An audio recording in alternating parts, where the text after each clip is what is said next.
ویدیو امروز میخوایم با هم ببینیم پولدارترین ایرانی دنیا چه کسایی هستن، چقدر ثروت دارن و چطوری این همه پول در آورد. پشماتون صفر بچسبید چون ممکنه بعد از شنیدن اعداد و ارقام همشون بریزن. اول از نفر نهم لیست اسحاق لاریان شروع میکنیم. ایشون متولد 1333 تو کاشونه و بعد از اینکه تو ایران دیپلمو میگیره و میره آمریکا و تو دانشگاه کالیفرنیا آمریکا سلامتی همه فابریکا مهندسی عمران میخونه. ولی همیشه اینجوری نیست که آینده آدم وابسته به رشته تحصیلیش باشه. اسحاق جان یک کارخونه تولید اسباب بازی به اسم MGA Entertainment تأسیس میکنه و از اونجا بوده که نونش میره تو روغن. دارایی اسحاق خان تو سال 2017 یعنی 6 سال پیش 1 میلیارد و 170 میلیون دلار تخمین زده شده که اگه شما با دلار مثلا 55 حساب بکنی 64350 میلیارد تومان وجه رایج مملکت ثروت داره. فکر نکنید رقم کمیه ها. همین مسی که همه به خفن و پولدار بودنش میشناسنش ثروتش نصف اسحاقه. پس اگه حس میکنید تو رشته خودتون موفق نیستید معنیش نیست که شما استعدادشو ندارید. شاید انتخاب درستی نکردید و یا با یه تغییر شغل میتونید حتی از مسی هم پولدارتر بشید. نفر هشتم این لیست مانی مشعوفه. ایشون 84 سالشه تو تهران به دنیا اومد، اما همونطور که حدس میزنید به آمریکا مهاجرت کرد و تو دانشگاه سان فرانسیسکو علوم سیاسی خونده. ولی ایشون هم مثل نفر قبلی لیستمون یعنی اسحاق تو رشته تحصیلیش مشغول به کار نشده، زده تو کار تجارت. مانی تو سال 55 فروشگاه زنجیره ببستور رو تأسیس کرده و مشغول فروختن لباس زنانه شده. ثروت ایشون 1 میلیارد و 300 میلیون دلاره که به پول ما میشه 71500 میلیارد تومان. اما یکی از ثروتمندترین و قدرتمندترین ایرانی دنیا که رتبه هفتم لیست داوود آلیانس. ایشون سال 1311 تو کاشان به دنیا اومد و تو سن پایین با دست خالی به انگلستان مهاجرت کرده. حالا من دست خالی میام چجوری به انگلستان آدم مهاجرت میکنه، ولی به خاطر پشتکار و فکر اقتصادی خوبی که داشت تونست حسابی موفق بشه. ایشون یک کارخونه پارچه بافی تو انگلیس خرید و الان یکی از سهامدارای اصلی دو تا شرکت بزرگ تو انگلیس به اسم اند براون و سیمیلار وب هست. ثروت ایشون حدود 1.5 میلیارد دلار یعنی معادل 82500 میلیارد تومانه و بعضیا میگن ثروتش خیلی بیشتر از این حرف واز، ولی خب صداشو در نمیاره. جالبه بدونید ایشون عضو مجلس اعیان بریتانیا هم هست و چون از طرف ملکه مقام سلطنتی گرفته بوده به لرد آلیانس معروفه. اما میرسیم به رتبه ششم، کسی که هم پولداره هم تاثیر زیادی روی دنیا امروز ما گذاشته. امید کردستانی سال 42 تو تهران به دنیا اومده ولی تو 14 سالگی به آمریکا مهاجرت کرد. تو دانشگاه سن خوزه مهندسی برق خونده و چند سال بعدش تو رشته مدیریت MBA تو دانشگاه استنفورد تحصیل کرد. کار یا بهتر بگیم شاهکارش رو تو زمینه کسب و کار اینترنتی تو شرکت نت اسکیپ شروع کرد و تونست در عرض 18 ماه درآمد این شرکت رو از 88 میلیون دلار به 200 میلیون دلار برسونه و همین باعث شد که کردستانی 11مین کارمند و اولین مدیر کسب و کاری باشه که گوگل استخدام کرده. شما دیگه خفن بودن امید از همینجا متوجه شد. کارمند 11ام گوگل بودن علاوه بر خفن بودن و افتخارش باعث شد کردستانی تو عرضه اولیه سهام گوگل کلی سهم ارزون از این شرکت بگیره و همین سالی که ارزش دارایی‌هاش به میلیارد دلار برسه. کردستانی مؤسس سرویس تبلیغات گوگل بود و میشه گفت الان گوگل 99% درآمدش مدیون ابتکار ایشونه. شاید باورتون نشه ولی همین یوتیوبی که شما الان دارید ویدیو رو توش تماشا می‌کنید امید کردستانی واسه گوگل خرید و دنیای ما رو تغییر داد. سال 2019 علیرغم مخالفت گوگل کردستانی این شرکت رو ترک کرد ولی 5 سال بعدش با کلی خواهش و تمنا پیشنهاد حقوق 123 میلیون دلار در سال که به پول ما میشه 6765 میلیارد تومان برگردوندنش دوباره سر کار تو گوگل. این رقم حتی از کل دستمزدی که مسی تو 3 سال از پاریس سن ژرمن گرفت بیشتره. دیگه شما ببین کردستانی چقدر برای گوگل مهم بوده. کردستانی تو اون زمان به روح گوگل معروف شده بود و همون سال که تونستن رازیش کنن به شرکت برگرده ارزش سهام گوگل 30% رشد کرد. یک سال بعدش یعنی تو سال 2015 توییتر با مشکل مالی مواجه شده بود.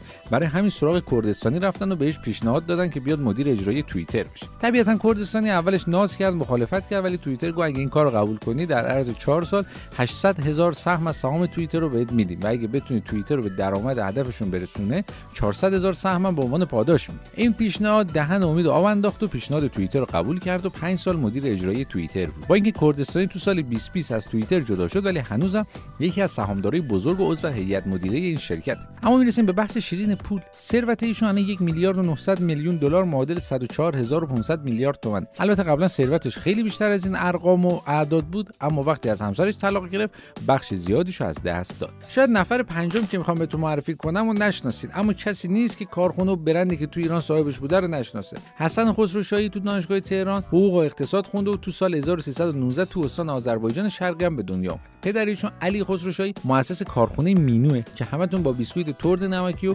پفک نمکیش خاطره دارید. ایشون به کانادا مهاجرت کرد و فروشگاه زنجیره فیوچر شاپ که فروشگاه تخصصی لوازم خانگی و تجهیزات الکتریکی و الکترونیکی بودن تأسیس کرد.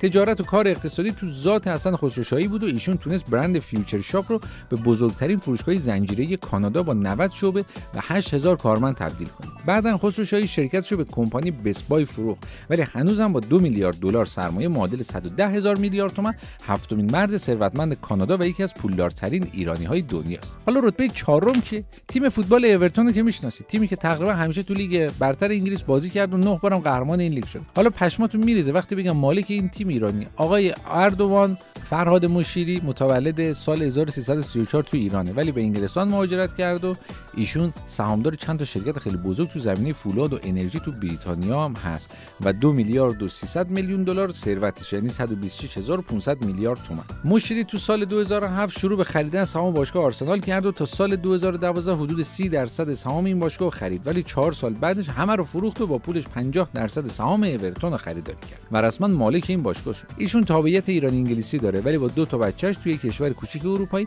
به اسم موناکو زندگی میکنه. اما دلیلش چیه؟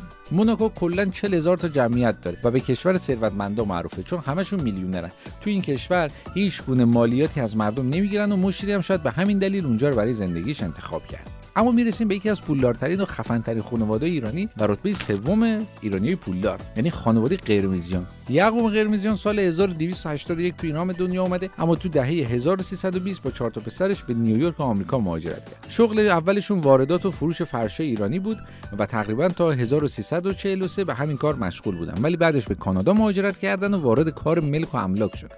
اونها یه بنگاه معامله املاک زدن و انقدر کارشون گرفت که الان تو آمریکا، کانادا، انگلیس، ژاپن و تایوان مجموعاً 400 تا شعبه داره.